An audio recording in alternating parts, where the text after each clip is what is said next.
હવે બેન દીકરા દીકરીને એકબીજાને પસંદ છે તો આપણે વ્યવહારિક વાત કરી લઈએ. કાંઈ કહેવા જેવું નથી. સંબંધ જોડવા માટે જે જોઈએ ને બધી સગવડતા છે.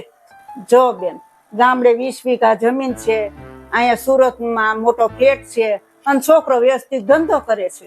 સરસ લ્યો બેન, તો આપણે આ સંબંધ પાક્કો. એક મિનિટ મમ્મી, ખોટું ન લગાડતા, પણ તમારા સાસુ સસરા એટલે કે દીકરાના દાદા દાદી ક્યાં છે? એ ગામડે રહે છે. કેમ? એના શહેરમાં ફાવે નહીં ને એટલે. મારા ખ્યાલથી તમે પણ પહેલા ગામડામાં જ રહેતા હતા ને, તો તમને કેમ શહેરમાં આટલું સરસ ફાવી ગયું? એમ તમે એમને પણ લાગણી અને પ્રેમથી શહેરમાં રાખો તો એમને પણ ફાવી જશે. એમને પણ ઈચ્છા હોય ને શહેરનો આ નવો જમાનો અને આ ઝાકમઝોળ હું પણ જોઉં. મમ્મી સાચી વાત છે એમની. પહેલાના જમાનામાં પોતાના પૌત્ર કે પૌત્રીની સગાઈ કે સગપણ એના દાદા કે દાદી જ નક્કી કરતા, અને અત્યારે એ બિચારાને ખબર પણ નથી હોતી કે એના પૌત્ર કે પૌત્રીની સગાઈ કે રૂપિયોને નાળિયેર આપી દીધું. ત્યારે લોકો ગામડે જમીન અને શહેરમાં મકાન છે એને જેટલું પ્રાધાન્ય આપે છે ને, એની સાથે સાથે ઘરમાં વડીલ છે કે નહીં એને પણ પ્રાધાન્ય આપે ને, તો વડીલોની જિંદગીના છેલ્લા દિવસો શાંતિ અને પ્રેમથી વીતશે. અને હા, ઘણા લોકો પાછા કોમેન્ટ કરી કે ભાઈ આ બધું રીલમાં સારું લાગે, રિયલમાં નહીં. તો મારા વાલા, તમે લોકો પણ શરૂઆત કરશો તો રિયલમાં સારું લાગશે ને. અને મારી દીકરીના મમ્મી પપ્પા અને દીકરીને બે હાથ જોડીને વિનંતી છે કે તમારી જે ડિમાન્ડ છે ને એ રાખો, એનો કઈ વાંધો નથી, પણ એ ડિમાન્ડમાં એક ડિમાન્ડનો ઉમેરો જરૂર કરજો કે તમારા ઘરમાં વડીલો છે અને છે તો ક્યાં છે. એ વાતની ચોખવટ કરીને પછી જ વાત આગળ વધારવી. જો આ વાતમાં આપણે જાગૃત નહીં થઈએ ને તો દિવસે ને દિવસે વૃદ્ધોની દુર્ગતિ વધતી જશે અને વૃદ્ધાશ્રમમાં વધારો થતો રહે છે. એટલે હું તો અત્યારે મારા દાદા દાદીને લેવા જાઉં છું. જો તમારા પણ તમારી સાથે ન હોય ને તો તમે પણ અત્યારે જ લઈ આવો. ચાલો બાપુજી, તમારો જન્મદિવસ કાલે છે ને એટલે હું તમને લેવા આવ્યો છું. પછી 2 દિવસ રહીને પાછો મૂકી જઈશ. ના ભાઈ, બાપુજી તમારી સાથે નહીં આવે હો. પણ કેમ? શા માટે? એટલા માટે કે બાપુજી પ્રત્યે બહુ તમને પ્રેમ ને લાગણી હોત ને તો તમે તમારી સાથે એને રાખે.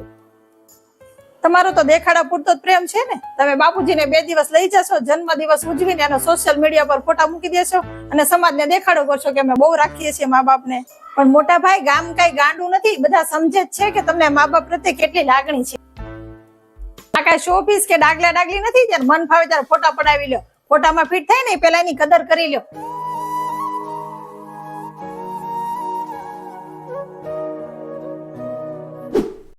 મમ્મીજી, ફૈબાનો ફોન આવ્યો તો કે ઈ થોડાક દિવસ અહીંયા રોકાવા આવવાના છે. સરસ લે, અમે નણંદ ભોજાઈ ટેસ્ટ થી રહેશું. અને તુવેર દાળ ન હોય ને તું લેતી આવજે. ફઈને પૂરણપોળી બહુ ભાવે છે, તો રોજ નવી નવી વેરાયટી બનાવીને ફઈને અમે ખાશું. મમ્મીજી, એક વાત કહું? બોલ ને. બધી ભોજાયું એની નણંદ આવે તો કેવી તોબડા ચડાવીને બેઠી જાય, પણ તમે તો કેટલા ખુશ થાવ છો. તારા બાપના ઘરમાં જેટલો દીકરાનો હક હોય એટલો દીકરીનો હક હોય છે, છતાં બધું છોડીને સાસરે વહી જાય છે. ત્યાં સુખ હોય કે દુઃખ હોય, દીકરીઓ જેટલું ત્યાગ ને બલિદાન કોઈ ન આપી શકે. જો દીકરીઓને સાચવીએ ને તો આપણા પિતૃય રાજી થાય. હા મમ્મીજી, તમારી વાત એકદમ સાચી છે. બેનો દીકરીઓને જેટલું રાખીએ ને એટલું ઓછું છે. લ્યો, ફૈબા આવે ને ત્યાં બધી તૈયારી કરી રાખ.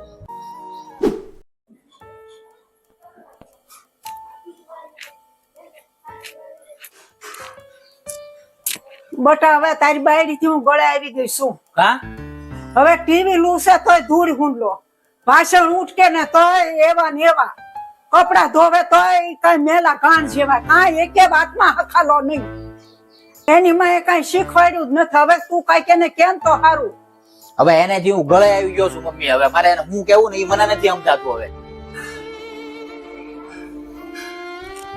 મમ્મી, તમે ભાભીને શું નકલું ટોક ટોક કરો છો? બધું કામ સારું જ કરે છે, એટલું બધું ટોક ટોક કરવી સારું નહીં. અને ભાઈ, તમે પણ શું મમ્મીની વાતમાં આ કર્યા કરો છો? તમે તો ભાભીને સમજો, એ બધું બરોબર જ કરે છે. મમ્મીને એવું લાગે છે હું કામ કરું તો મારાથી ઘણી વખત ભૂલ થાય છે, તો મને મમ્મી કેમ નથી ટોકતા?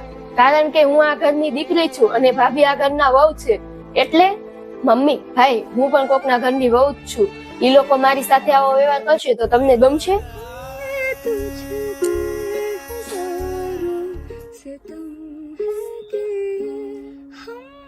तुझ पे जहाँ भर के जुल्म के हमने सोचा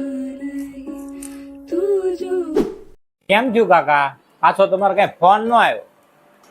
એમાં એવું છે ને, અમારી દીકરી હમણાં ના પાડે છે. દીકરી ના પાડે છે કે તમારા કાન ઢીલા છે? તમે કેવા હું માંગો છો ભાઈ? કેવા એટલું માંગુ છું કે દીકરી પરણાવા લાયક થાય ને એટલે એને પરણાવી દેવાય. 30 35 વર્ષ સુધી ઘરમાં ન રખાય. મારા લગ્ન તો 18 વર્ષની હતી ને ત્યાં થઈ ગયા હતા, પણ આજકાલની છોકરીઓ લાડ કરવામાં રહે ને એમાં રહી જાય. માસી, તમારા જમાનામાં તમે કમાતા નહોતા ને એટલે. અત્યારે દીકરીઓ દર મહિને મસ્ત મોટો પગાર લાવે ને એટલે વડીલોને એને પરણાવી ગમતી નથી. પણ એ નથી સમજતા કે એના સ્વાર્થ માટે થઈ અને દીકરીની જિંદગી બરબાદ કરે છે. કાકા, ખોટું લાગે ને તો માફ કરજો, પણ આ તમારા ભાઈની દીકરી છે ને એટલે તમારા કાન ઢીલા છે. આના પપ્પા જો જીવતા હોત ને તો આને આટલી મોટી ન થવા દે. બધું સમયસર સારું લાગે. કોઈ આપણા મોઢે ના કે, પણ બધા બધું સમજતા જ હોય.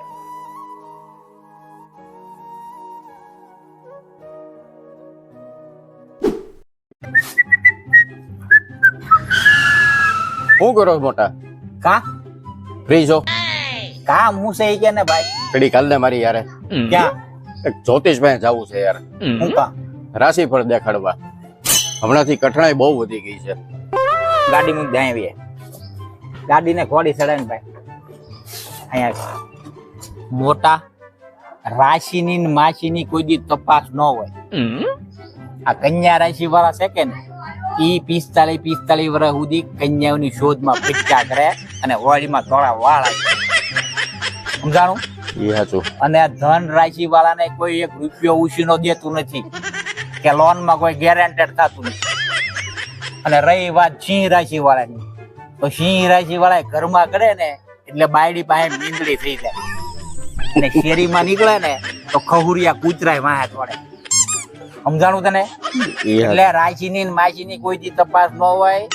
કામ કરે જા, ફળની ચિંતા નહીં કરવાની. ગણેલા થઈને આવું બધું નહીં કરવાનું. હો, એમાં શું છે, ગ્રહ ને મનુષ્યનું ને એ બધું સેટિંગ હોય છે, પણ હારો ગ્રહ કે નંગ પહેરવાનું કહેવા વાળો જે માણસ મળે ને તો. બાકી અત્યારે બધા તને આમ ના બોલો રાજસ્થાન નો પાવ પહેરાવી દે અને કે લાય 5,000. હે, આમ નામ ભણામાં ભરાયા જ કરો તમે. એટલે નોકરી ધંધા વ્યા જાવ, કીક મારી જાવ. રાશિફળ સારું જ છે. સારું. હા, હાલ પછી મળીએ. હા. બાકી રાશિ ને માસી ની તપાસ કોઈ દી નહીં મોટા. હાલ ભાઈ, સીતારામ. સીતારામ. આમ નામ બધા માણસો ને શું થઈ ગયું છે, કામ ધંધા કરવાને રાશિ માસી. હું તમને શું કઉ છું કે આપણે ઘણા દિવસથી બહાર ફરવા નથી ગયા ને, તો બહાર ફરવા જઈશું આપણે. એ નહીં મેળાવો. મારે ઓફિસમાં એટલું બધું કામ છે ને એટલે મને ખબર છે બોસ રજા નહીં આપે. એટલે પ્લીઝ અત્યારે હમણાં રહેવા દે, પછી ક્યારેક વાત. પપ્પા ચાલો ને આપણે ક્રિકેટ રમીએ. બેટા, મારે ઓફિસ નું બહુ કામ છે. તું જા તાર ફ્રેન્ડ સાથે જઈને. હા, હું તમને એક વાત કહું, તમે દિવસ રાત ઓફિસ કર્યા કરો, કમસે કમ રાતે તમારી સાથે બેસીને જમો. અરે યાર, એ શક્ય નથી. મારે ઓફિસે જ એટલું બધું લેટ થઈ જાય છે, તો તમારે શું કામ જમવામાં મોડું કરવું? તમે લોકો જમીને સુઈ જાવ ને, મારું ડાઇનિંગ ટેબલ પર મૂકી દે, હું જમીને સુઈ જાય. બેટા, હું જાણું છું એ કંપનીમાં તું જૂનો માણસ છે. એ કંપનીને તે નીચેથી ઉપર સુધી પહોંચાડી છે. પણ બેટા, નોક અને નારાયણ ને તને કાંઈ થઈ જાય ને તો એ કંપની તારી જગ્યા બીજે દિવસે પૂરી દેશે, બીજો કર્મચારી રાખી દેશે. પણ જે તારા પરિવારમાં ખોટ પડશે ને એ આજીવન નહીં પુરાય. તારો દીકરો કહે છે કે પપ્પા હોત તો આમ કરે, પપ્પા હોત તો તેમ કરે. તારે પરિવાર ને તારા મા બાપ તારી ખોટ એ ક્યારેય ન પૂરી શકે. બેટા, એટલે તું જ કે પરિવાર પહેલા કે કામ પહેલા. બેટા, ઊંચા સપના જુઓ, પણ એટલા બધા નહીં કે તમારો પરિવાર તમને ન દેખાય. જો જોયો